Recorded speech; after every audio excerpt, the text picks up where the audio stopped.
Thank you, Kevin. We hear the saying all the time. Kevin says it quite a bit. Don't plant until after Mother's Day, but we know that for a lot of farmers, that is just not possible. So as you might expect, this weekend comes some problems for farmers. Derek Francis joining us live from home with a look. Derek?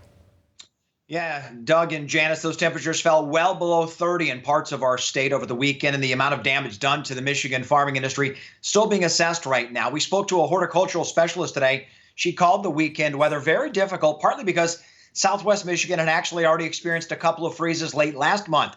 So there was already damage to some crops, and this latest freeze, much more widespread, affecting most of the entire state. An apple grower in Sparta we spoke to today told us the damage varies by type of apple. For example, his Ida Reds, which were further along, are pretty much wiped out, sadly. Other varieties like Gala, Fuji, and Honeycrisp are better off because they bloom later. But unfortunately, overall, he's calling his apple crop a 40 to maybe 50% loss this year. It's tough because, we have to produce a crop in order to keep our markets intact.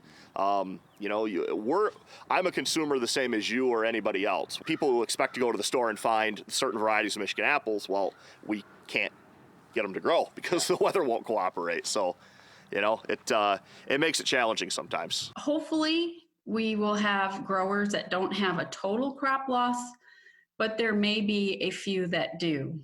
What helps them through this difficult time is if there is a catastrophic loss, it's estimated about 80% of apple growers and most cherry growers have crop insurance.